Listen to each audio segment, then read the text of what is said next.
Gimana susah untuk menyamakan orang itu? Ya boleh, boleh.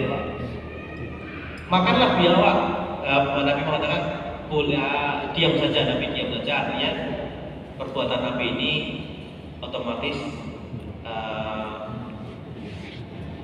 membolehkan, artinya mengakui perbuatan Khalid bin Walid tadi, tidak masalah. Orang nggak ada apa-apa kok. Okay? Mending mati atau mending makan babi, nah kan gitu bahasa kita. Buatan nopo milih makan babi atau milih mati gitu. Okay? Mati maksudnya nggak bisa makan, itu kan bisa, nggak bisa makan minum kan bisa membuat kita itu ya itu kan boleh, silakan aja kan, okay? Asal tidak berlebih darurat, betul darurat atau darurat itu tubihul makdurat. Oke, jadi kita, jadi yang terakhir adalah iman itu bertingkat-tingkat sehingga kadang fluktuasi Bapak Ibu. Kadang kalau mendengarkan kajian yang bagus banget, masya Allah, kenceng banget tentang imannya gitu. Tapi nek wis dolan karo ketungkul dolan kali pancone, soalnya balik boleh. Besok balik gitu. Rasanya balik boleh gitu. Rasanya beda auranya gitu. Saya gaul sama jenengan gitu. Itu rasanya masya Allah gitu, mengingatkan orang pada surga. Tapi kalau ketungkul dolan karo liyane gitu, wah. rasanya jauh banget ini jauh banget ini. Tapi itulah namanya fluktuasi. Iman itu fluktuasi kata Nabi kan. Oke. Kalau kamu bisa istiqomah kata Nabi, ya kamu akan disalami oleh malaikat. Malaikat sampai salaman sama kamu itu. Kalau keadaan dengan orang lain itu sama seperti keadaan kamu dengan Nabi kata, kamu dengan aku kata Nabi, maka kamu akan disalami oleh malaikat.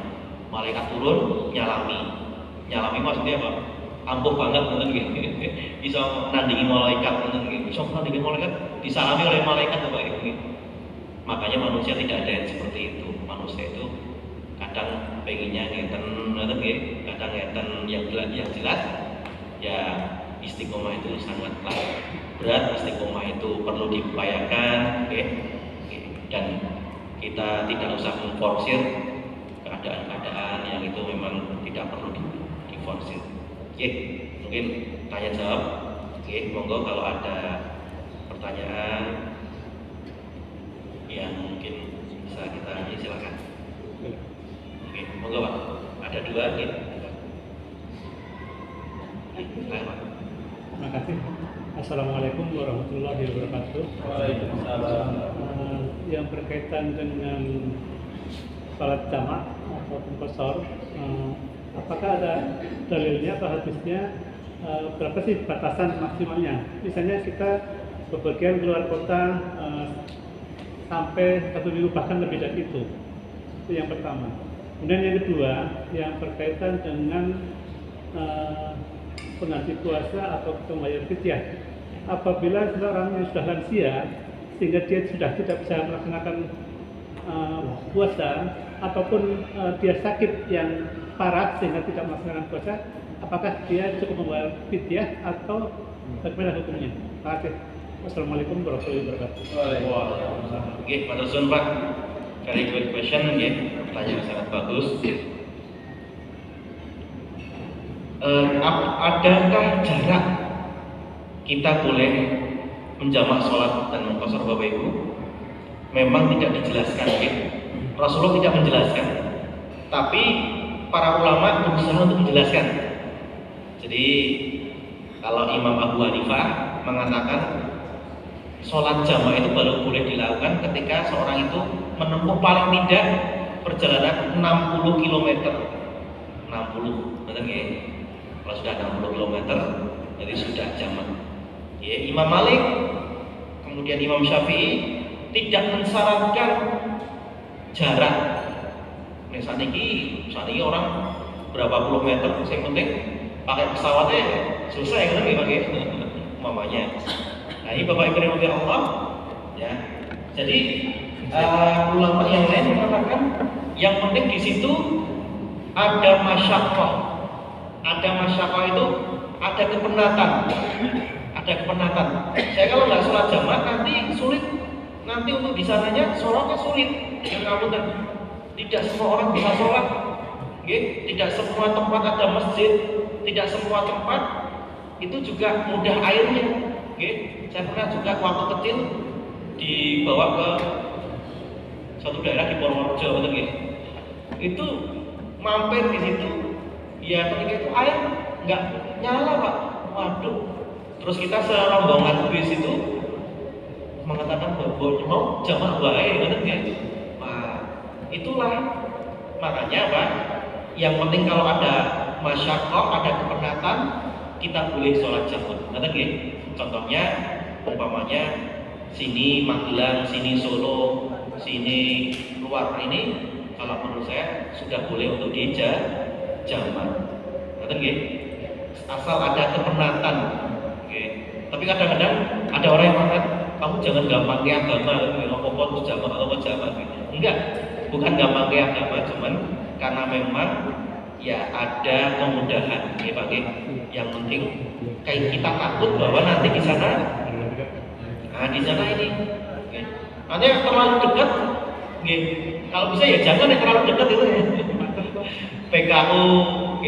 PKU Suja, Masjid Suja, rumah saja sudah jamaah, artinya sesuatu yang itu mungkin kita itu ada kepenatan, kesulitan, kita takut di sana itu kita malah nggak bisa sholat, itu boleh sholat jamaah. Kalau menurut ulama Abu Hanifah tadi 60 kilo, ada yang diturunkan lagi 60 kilo, sini 30 kilo cukup, ini 30 kilo. Kalau macet gimana? Apalagi ini Desember, mungkin Riki Gunung Kidul juga, mungkin bisa jamaah. Riki Solo, Riki Magelangnya yang sana jauh, itu menurut saya boleh mawon untuk jamaah, asalkan kita itu merasa kepenatan, kemudian di sana juga nggak yakin nanti, maka sholatnya jamaah saja, seperti itu. Tapi lebih afdal memang kalau itu memang dalam perjalanan kita yakin, Bapak Ibu, perjalanan kita yakin bahwa kita itu nanti akan menempuh jarak yang lumayan jauh pokoknya. Nah, ini para ulama mengatakan ya ini adalah satu kemudahan, satu rukhsah untuk kita menjamak dan mengqashar sholat seperti itu.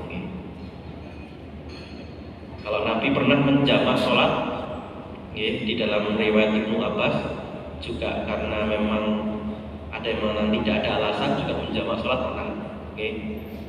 Ditanya kenapa, supaya tidak memberatkan kaumku, itu pernah menjamak sholat Rasulullah. Ya, berarti kan ada contohnya, yaitu contohnya Nabi kan pernah menjamak sholat, Bapak Ibu. Untuk seorang yang sakit atau yang sangat sepuh, itu apakah mengqadha atau membayar fidyah, Bapak Ibu? Nah, di sini Muhammad Rashid Ridho, seorang ulama dari Mesir, mengatakan bahwa wa 'alal ladzina yutiqunahu fidyatun ta'amu miskin. Orang yang yutiqunahu, orang yang berat melaksanakan puasa tersebut, ya fidyah, dia boleh membayar fidyah. Makanya Muhammad Rasulullah menurunkan itu, ya, menjelaskan bahwa orang yang sakit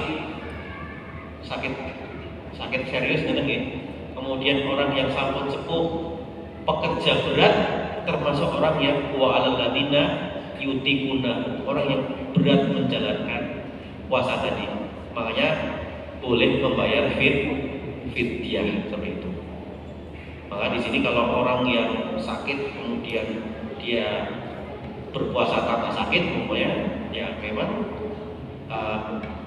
kalau dia memungkinkan sembuh, kemudian masih muda, mungkin qadha mawon mengganti puasa di hari yang ditinggalkan, pada hari yang ditinggalkan, di hari yang itu bukan puasa Ramadan, kira-kira seperti itu. Tapi kalau memang sakit-sakitan terus-terus, lemah di atas lemah, maka boleh membayar fidyah, apalagi sampun sepuh seperti itu nggih. Maka menurut Muhammad Rasul Ridho, menurut Majelis Tarjih itu boleh membayar fidyah.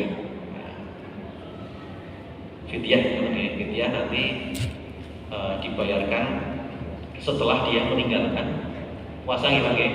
Bukan wah aku kita pengen bayar fidyah wae. Puasa dereng wis bayar. Ketika harusnya urutannya kan puasa dulu. Kalau memang nggak bisa puasa, waduh saya udah berat puasa gitu. Nah, baru setelah selesai setelah terasa berat baru membayar fidyah. Bukan menancang-nancang klien, wah saya sasi rajab ya. Kira-kira kita mampu itu sore bayar fidyah sih. Nah itu namanya dia tidak mengukur kemampuan itu gitu. Harusnya urutannya bukan seperti itu. Urutannya setelah beliau meninggalkan puasa baru bayar fidyah. Satu lagi Bapak. Lanjutan dari pertanyaan pertama Pak. Oke, boleh. Tadi maaf ya, yang Bapak jelaskan kan ini sholat jamak qashar yang dalam perjalanan. Maksud saya, misalnya saya keluar kota ke Banyumas 3 hari, apakah selama 3 hari itu bisa dijamak qashar atau gimana? Pakai dalam perjalanan saja. Oke. Ini ada pendapat gimana? Ada beberapa pendapat kalau kita itu tidak mungkin itu kita safar gitu kayaknya. Paling nggak maksimal batasannya 3 hari Pak. Iya 3 hari kita boleh sholat jamak seperti itu. Bapak Ibu kalau lagi dinas kemana itu boleh paling tidak 3 hari. Setelah lebih dari 3 hari sholatnya normal kan gitu. Itu batasan batasan. Sekira monggo. Oh mana dulu nih? Monggo Mas Rizam ditunjuk aja. Tadi ini ya karena dulu tadi. Bismillahirrahmanirrahim. Assalamualaikum warahmatullahi wabarakatuh. Waalaikumsalam. Ustaz izin bertanya Ustaz. Ini di kampus saya pernah jamak motor Ustaz. Jamak motor itu sholat jamak ketika hujan Ustaz. Dan itu waktunya maghrib dengan isya. Menurut Ustaz, pandangan Islam bagaimana hukum Ustaz terkait jamak motor tersebut? Sekian dan terima kasih. Assalamualaikum warahmatullahi wabarakatuh. Waalaikumsalam. Waalaikumsalam. Mungkin Pak Manusun. Jadi kalau menurut saya, kalau tadi itu motor, hujan itu boleh, boleh setelah jamak, setelah maghrib, kemudian masih hujannya deras, kemudian kalau kembali ke asrama mungkin sulit, mungkin pengaturannya berbeda, nanti bisa mengakibatkan kekacauan dan lain sebagainya, maka boleh untuk sholat jamak. Akan tetapi, mungkin bisa kita jadikan catatan, mungkin jangan sering-sering Bapak Ibu, jangan terlalu sering, artinya pokoknya musim hujan ini, ada 2 minggu, paling 2 minggu sekali mawon. Kalau sehari itu terus, ya kalau keadaan yang menyebabkan itu kita sholatnya tapi kalau itu sudah diketahui bahwa ini setiap hari hujan seperti ini kita kalau ini ya sholatnya normal saja mungkin jangan terlalu sering-sering karena pasti sudah tahu Ustaznya itu di pondok pesantren dan sebagainya.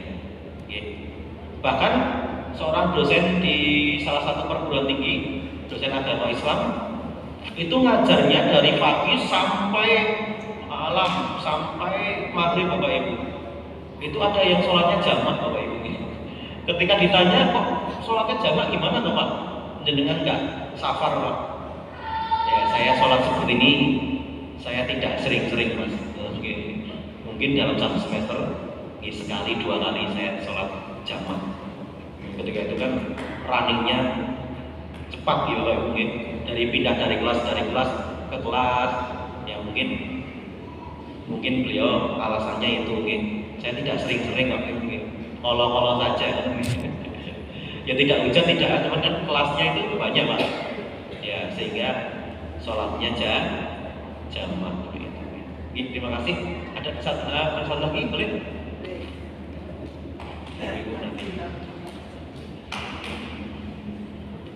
Terima kasih.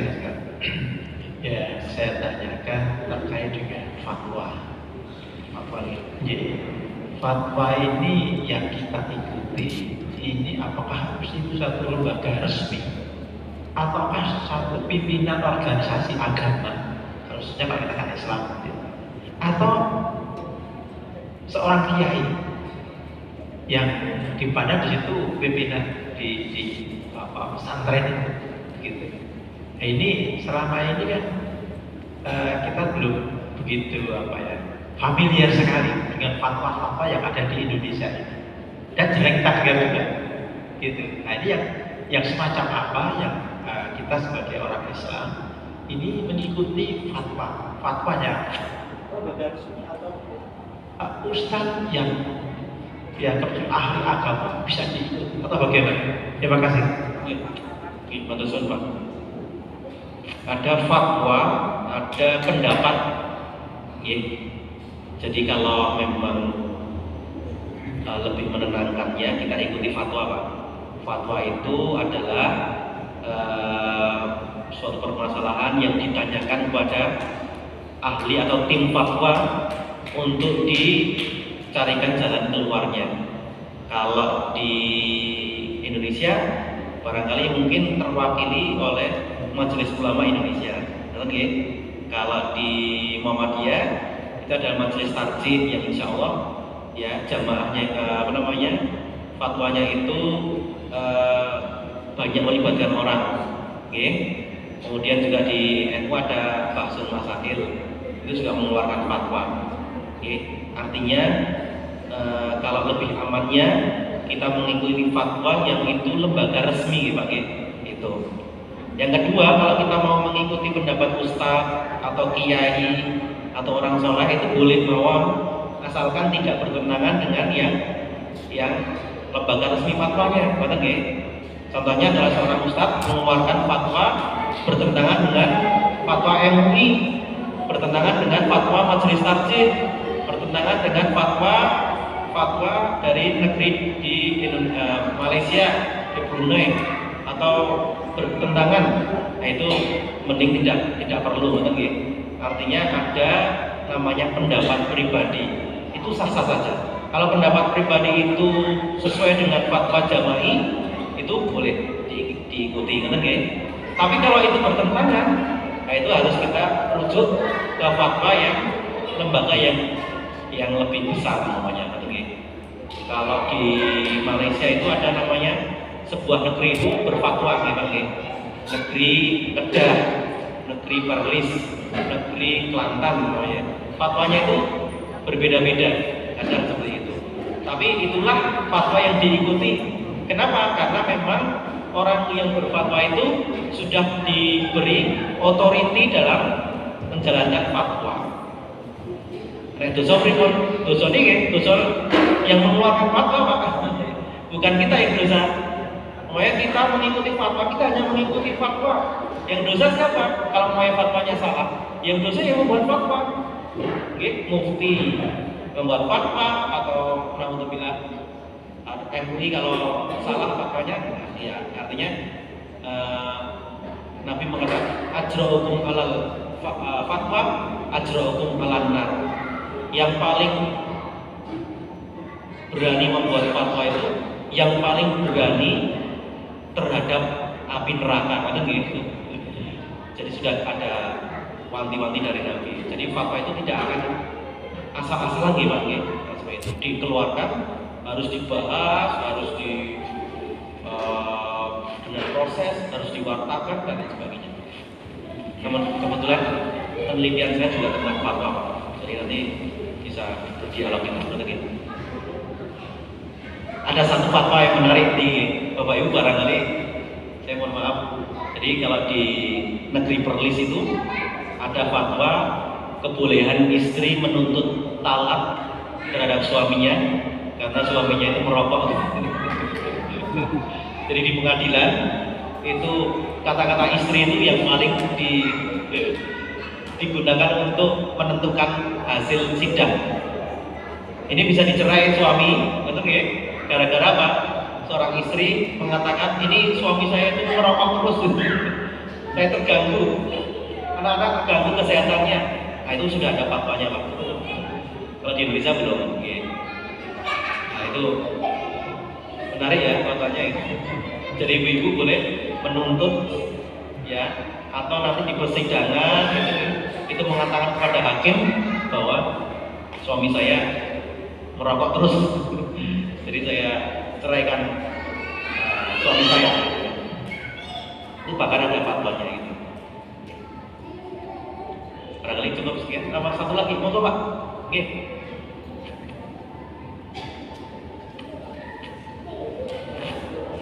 Terima kasih, menarik tentang fatwa ya.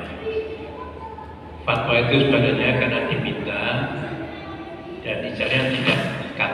Fatwa kan tidak mengikat. Ya. Ada pertanyaan bagi saya tentang ketaatan pada ulil amri. Sebentar lagi kita akan masuk bulan puasa. Tarjih ataupun PP Muhammadiyah telah memutuskan puasa kita mengikuti standar kalender internasional global, dan kemungkinan di Indonesia sering berbeda dengan Muhammadiyah. Lalu Muhammadiyah dituduh tidak taat pada ulil amri. Nah, lalu batasan ulil amri itu yang mana? Terima kasih. Ya, oke. Menurut Prof. Samsul Anwar, ya Muhammadiyah itu bisa dikatakan ulil amri, jadi bisa dikatakan Muhammadiyah itu ulil amri. Itu yang pertama. Yang kedua, dalam masalah ibadah, pemerintah itu, pemerintah suatu negara itu tidak boleh memaksakan kehendak persen warga negaranya untuk ibadah itu, karena mohon maaf, kita harus membedakan antara wasilah dan goyah, antara sarana dan tujuan. Jadi kita itu puasa tapi menggunakan apa? Itu wasilah Pak. Kalau dulu metodenya hisab, ngerti nggih? Kalau hisab itu hanyalah wasilah, bukan goyah. Ru'yah juga wasilah, ngerti nggih? Bukan goyah. Sehingga kalau menurut hemat saya, ini dalam masalah fikih kita boleh berbeda pendapat. Ngerti nggih? Ada yang kita yakini mawon, yang kita boleh berbeda pendapat. Kalau masalah nanti Muhammadiyah dicap sebagai orang yang tidak taat ulil amri, ya itu menurut saya ya tepat juga. Ngerti nggih? Karena di Indonesia itu ormas itu banyak Pak. Kecuali di suatu negara yang memang negaranya sistemnya kerajaan, atau sistemnya suatu negeri yang tidak taat fatwa, itu bisa dipenjara, bisa. Tapi kalau di Indonesia, karena memang sejarahnya itu panjang, itu maka itu dikembalikan kepada persen-persen saja, itu pilihan. Ya, makanya Pak, metode hisab, KHGT itu hanyalah wasilah, bukan goyah. Bukan ibadah itu sendiri, tapi hanya untuk apa? Wasilah supaya apa? Supaya kita itu mantap pembuatan. Itu saya kira itu Bapak Ibu. Ini menarik sebenarnya kalau dilanjutkan. Tapi karena memang sampun mau puasa, moga kita sama-sama tutup dengan doa kafaratul majelis. Subhanallahumma wa bihamdika asyhadu an la ilaha illa anta astaghfiruka wa atubu ilaik. Kita lanjutkan Kamis berikutnya insyaallah Bapak Ibu. Dari saya cukup sekian. Assalamualaikum warahmatullahi wabarakatuh. Waalaikumsalam. Terima kasih atas penyampaiannya Ustaz Royan. Semoga apa yang disampaikan beliau pada sore hari ini dapat bermanfaat bagi kita semua. Selanjutnya Bapak Ibu sekalian, ada pengumuman dari masjid bahwasanya untuk kajian Ahad pagi bagi Bapak Ibu yang mengikuti, untuk Ahad yang akan datang berarti tanggal 21 itu kami dari masjid kami liburkan seperti itu, karena kebetulan ada event yang cukup besar dan tenaga kerjanya tidak ada untuk yang mengurusi kegiatan kajian pada hari Minggu, hari Ahad tanggal 21 Desember seperti itu, Jadi informasi untuk kajian Ahad pagi tanggal 21 Desember diliburkan.